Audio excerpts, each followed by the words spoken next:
What's up, everybody? Welcome back to another edition of Sports Medley with your boy, Don Lane. First and foremost, want to give a big shout out to my nephew. It's his 5th birthday today.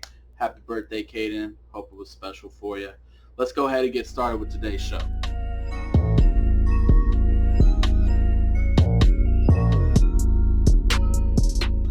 So, DeMarcus Cousins tore his ACL playing in a pickup game with no kind of incentive, just having fun with the fellas, and now you're going to be out for the rest of the season. It sucks because the Lakers definitely, I wouldn't say are hopeless without him, but definitely could have used him, especially with the depth that he can provide off the bench. And if he would have turned out to be the DeMarcus Cousins of old, would have been the biggest steal ever with the amount of talent that they already have on that team with LeBron and, of course, AD. If you just throw Boogie in the mix, that's just a monster lineup like what they were saying in Golden State last year. Not quite that caliber, but a lot of good talent on one team. It's unfortunate because, in my opinion, I feel like that's probably going to be it for his career. I'm sure that he's going to pick up with some team and probably provide some depth down the road.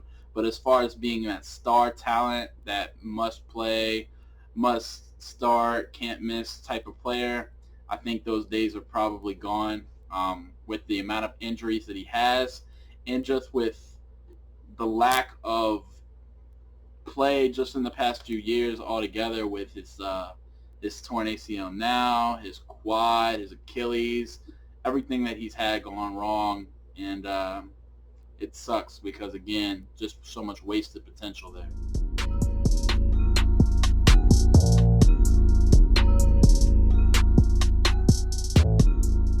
Zeke, who?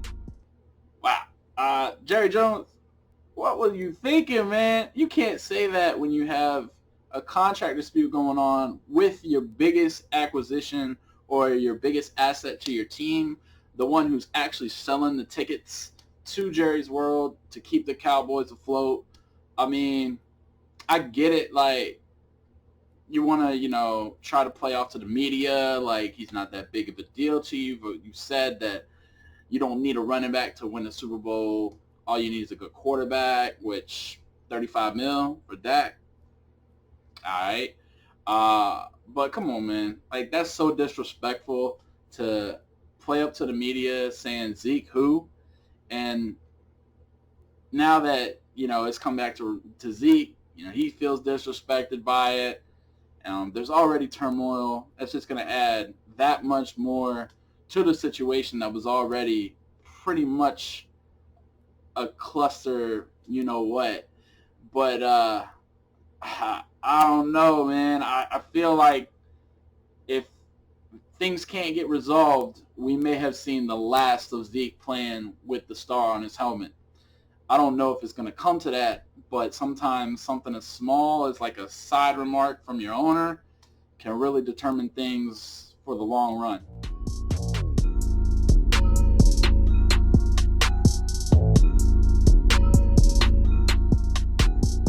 So the saga with Antonio Brown continues.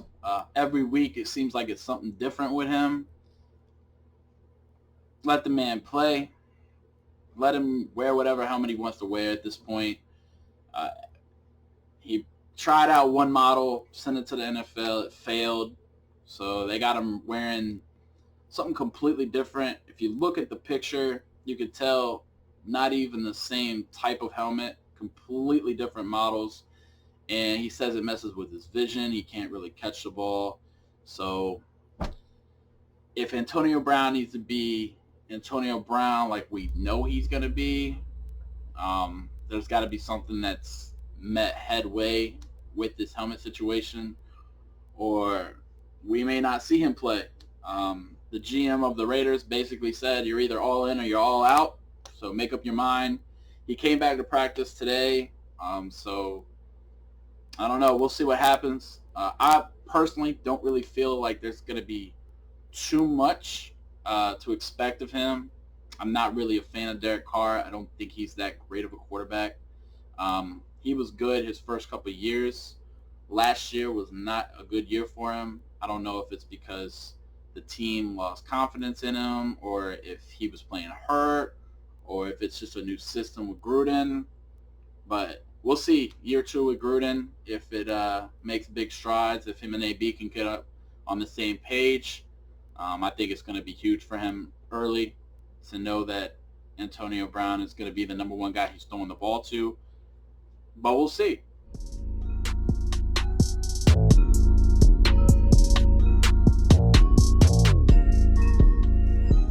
All my UFC fans out there, I hope you caught this weekend's fights. Those were probably some of the best fights I've seen in a while. The main three, anyway. The whole fight card was really good, but the last three in particular were just absolute wars. I mean, Yoel Romero, in my opinion, got robbed. I thought that he was the better fighter in that fight. I thought that he landed a lot more significant strikes, did a lot more damage, but they gave the fight to the kid. I think it could have gone either way, possibly, but he won by unanimous decision, though. No, there was no way that he was clearly the better fighter in that fight, but that's what happens when you leave it up to the judges, unfortunately, and a lot of backlash has been put in about that fight from many fight fans, analysts, fighters, and maybe we'll see him fight again. Who knows? Yoel's getting kind of up there in age. It was good to see him back in the cage, though. Looked really good. Nate Diaz, welcome back. What a fight. Pettis had a great fight himself, but Diaz was clearly the better fighter. Pretty much dominating Pettis every round. Pettis had a couple of different moments where he got some good shots in. Looked like he might have got him in a guillotine there, but for the most part, Nate Diaz was ready to grow, and it's great to see him back. Like 3 years, I think it's been since he's fought, and apparently the next fight we may see him is against Jorge Masvidal, who, if you remember, was the one who hit Ben Askren with that flying knee. So that should be a great fight if they actually do get it into the octagon. That would be cool. And then big shout out to Stipe Miocic coming back, taking the belt with a huge knockout of Daniel Cormier. I believe that was Daniel Cormier's only loss outside of John Jones fights. So that's huge for somebody else to be the one to beat him in such a dominating fashion, too, because it looked like DC was going to just take it again, eating punches left and right. Stipe was eating punches left and right. They were both slugging at each other, and Stipe caught him with one good hook to the body, opened him up, and just rained down some punches, and it's all over from there. So big shout out to Stipe for that, and UFC for putting on such a great event.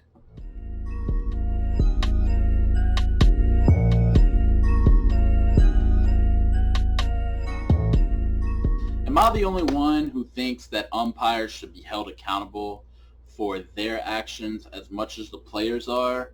Because I know it's not just me. These umpires, I feel like this year, are more sensitive, more quicker to eject somebody with the slightest remark or the slightest gesture of dissatisfaction to what they're calling. And I feel like a lot of them are just on an ego trip, like a power of authority, whatever you want to call it.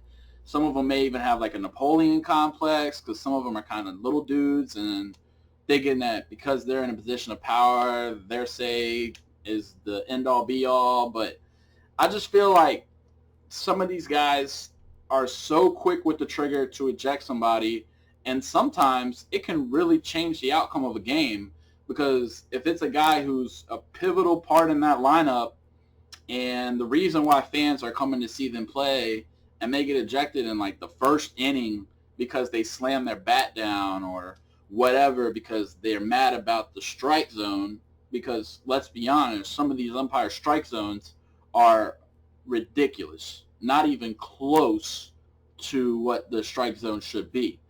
But here lately, I feel like they're just looking for a reason. I mean, just in the Yankee game the other day, there was clearly a bad call where the strike was literally this far off of the plate.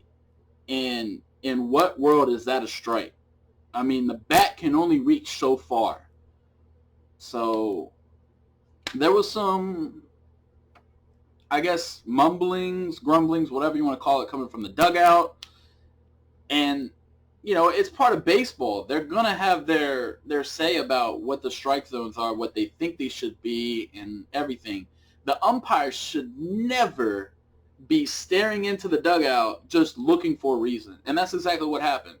Dude literally was staring in the dugout, waiting for something to go off. And, of course, it did, because he's waiting for something to happen. And then ejection after ejection after ejection. And, I mean, the game was kind of out of hand at that point, but it's just like, it makes things that much worse. So I feel like the MLB should be holding these guys accountable for ejecting people when they don't even say anything. Back to Brett Gardner a couple weeks ago, was in the dugout just banging his bat like he does. Cameron Maybin was the one who actually said something, but Brett Gardner was the one who got ejected because the umpire said he saw him say it when he literally said nothing at all. There's a video. You guys can go watch it on YouTube or MLB or wherever, and you can clearly see that Brett Gardner does not move his mouth at this one instance. It's insane, but nothing was ever done about that umpire because nothing ever is. And I think something should be changed. And that wraps up this week, guys. Thanks again for coming and checking out another new edition of Sports Medley. And once again, big shout out to my boy Just Russ Beats, as always, providing with the fantastic background music for the show, creating that good vibe. Like his music, go check him out. Link is in the description below. Come back next week.